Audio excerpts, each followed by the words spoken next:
C'est quoi mon histoire avec la DPJ? Et pourquoi je me suis engagé? Pourquoi on m'a enlevé mes enfants? Pourquoi la DPJ a détruit ma vie?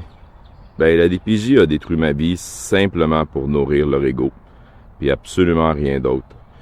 J'ai appelé la DPJ moi-même. J'ai fait 2 signalements à la DPJ en espérant obtenir de l'aide suite à une séparation complètement catastrophique. Malgré que je voulais collaborer avec mon ex, que j'ai tout essayé, réellement tout, madame, ben, elle m'a fait arrêter, elle a joué à la victime. Ma fille, elle voulait se suicider, c'était l'enfer. Donc, j'ai appelé la DPJ, ce que normalement n'importe quel citoyen serait censé faire dans une société. Par contre, ça s'est passé vraiment complètement à l'opposé de tout ce que je pensais. De l'aide, je n'ai jamais eu. En fait, pire, la TS, ben, a essayé de me faire croire que c'était moi l'homme violent. Ben oui. Malgré que j'avais toutes les preuves, mais vraiment toutes les preuves. Tu sais, j'étais en couple avec une ancienne intervenante. La science, la psychologie, c'est quelque chose que j'ai étudié. Puis quand que je me suis rendu compte que j'étais avec une pervers narcissique, j'ai étudié beaucoup le narcissisme. Puis pour me rendre compte que finalement, ben, c'est juste des narcissiques à la DPJ. Le premier rapport, ben, je l'ai vu tout de suite. Puis quand que j'ai dit, ah oui, c'est quoi que je fais qui s'apparente à de la violence post-séparation? Ben, elle m'a juste dit, ben, c'est pour ça que j'ai mis s'apparente, tu sais, parce que c'est pas tout à fait clair. Puis je fais comme moi, mais elle, c'est clair qu'elle fait de la violence post-séparation. Puis elle a jamais voulu me reconnaître en tant que victime. Jamais. Donc, la relation est devenue extrêmement difficile à ce moment-là parce que moi, j'ai demandé tout le temps, ben, donne-moi des preuves que je fais de la violence post-séparation. Il y a des critères cliniques clairs pour de la violence séparation. On peut pas juste dire ça comme ça, tout bonnement. Puis finalement, ben, elle a jamais voulu me répondre. Non, jamais. Puis ben, ce qui est arrivé par la suite, second rapport, quelque chose de plus facile, on va attaquer la santé mentale de M. Grenier. Ouais, la santé mentale. Ça aussi, c'est facile. Juste dire, on s'inquiète pour la santé mentale.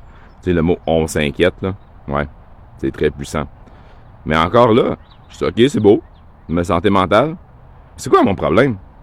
Je suis en dépression, je suis schizophrène, bipolaire, psychopathe, quoi? Non, absolument rien.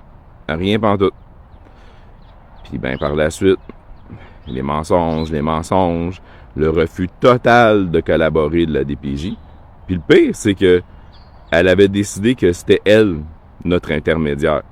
Donc comme la DPJ était l'intermédiaire, ben j'avais comme pas le choix de passer par avec eux. Puis finalement, ben, il faisait jamais les messages. Fait que le gars, ben, continue à essayer de demander de l'aide, continue à avoir de l'assistance. Mais ils sont toujours pas capables de prouver que je suis un problème. Toujours aucune compétence parentale à me prouver.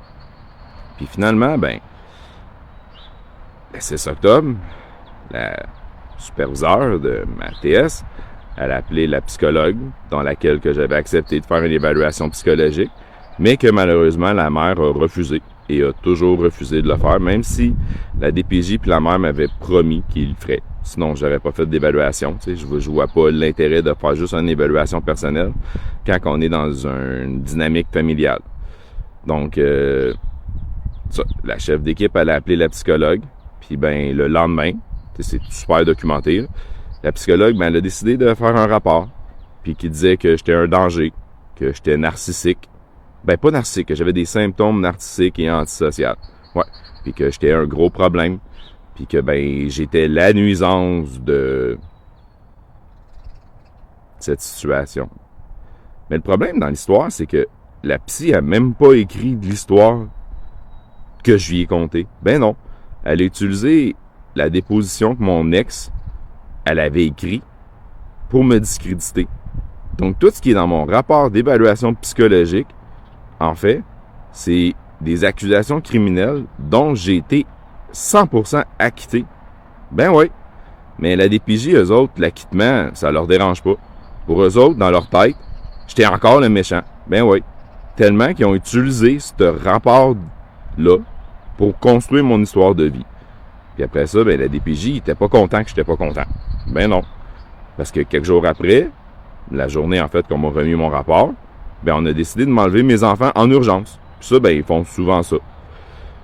Puis ben, ils ont finalement réussi à l'enlever parce que tous les jeux sont achetés. Puis tu sais, on le voit clairement dans mon procès. À un moment donné, t'es en train d'interroger l'intervenant en question, le nouveau intervenant à mon dossier. Puis boum, tout bonnement, en plein milieu de l'interrogatoire, le juge, il arrête le procès. Bon, il arrête l'interrogatoire, il dit « Ah là, moi, il faut que je fasse quelque chose. » Puis ben, par la suite, ben l'attitude du juge a complètement changé. Fait que j'imagine qu'il devait avoir reçu un message texte ou je sais pas trop quoi. Parce que c'était vraiment de nulle part. Là. Puis j'ai les enregistrements. Même cet enregistrement-là a été modifié. Puis le protecteur du citoyen me dit ben, c'est rien. Puis il n'y a jamais personne qui a voulu m'expliquer en quoi est-ce normal un enregistrement modifié. Puis clairement là, modifié, là, puis il n'y a même pas personne qui m'ostine qui est modifié. Ben non.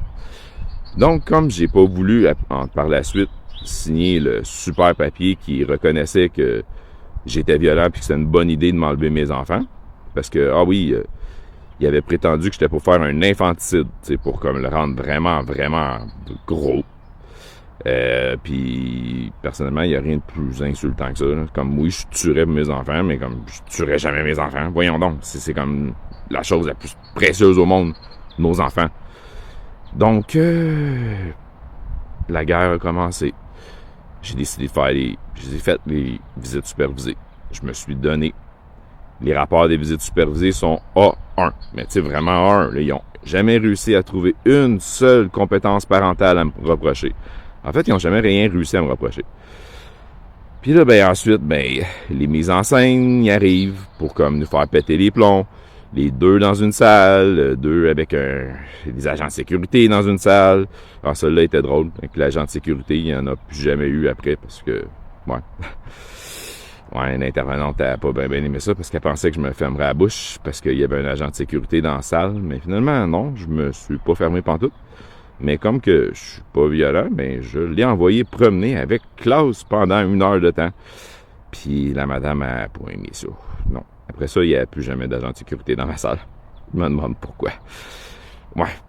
Tout ça pour finalement arriver le 13 mars 2023, où ce que le juge a décidé tout bonnement que fallait enlever mes enfants. Même si un de mes enfants avait témoigné pour dire qu'il voulait venir chez moi. Puis que ça a été la journée la pire de violence psychologique que j'ai suivie de ma vie. C'était comme insane. Je souhaite pas ça à personne. Puis à la fin de la journée, malgré que c'était censé juste être une seule journée de procès, monsieur le juge Urtubise, ben il décide que il fait une suspension de contact. Puis qu'il rajoute tout bonnement 2 journées. Ben oui. Ouais. Puis il l'a clairement dit en plus dans son jugement que ben c'était l'attitude de M. Grenier envers les intervenants qui était le problème. Ouais.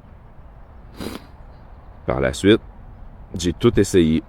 Les plaintes aux ordres, CDPDJ, appel, contrôle judiciaire, vraiment tout. Tout. Mais il n'y a rien à faire. Puis la raison qu'il n'y a rien à faire, c'est que, ben, c'est les juges qui mènent le bal. C'est quelqu'un, je sais pas trop où, mais la DPJ, elle perd pas. Puis si elle a décidé que, ben, toi, t'étais l'agresseur, puis qu'il voulait te faire suer, ben, ils vont y aller jusqu'au bout. Ouais. Donc, dans les prochains jours, vous allez en savoir beaucoup. Vous allez connaître mon histoire, mon parcours, tout ce que j'ai découvert. Puis je vous garantis que c'est sale. C'est vraiment sale. Puis les médias, le gouvernement, les juges, attachez votre tuque. Parce que le rapport de 1989, où ce que vous avez protégé les pédophiles, je l'ai démonté d'un bout à l'autre. Comme j'ai démonté mes rapports qui vous fait paniquer. Mais là, j'ai démonté les rapports des commissaires. Fait attachez votre tuque et restez à l'écoute parce que vous allez en apprendre des belles. Puis ça fait mal. Ça fait vraiment mal.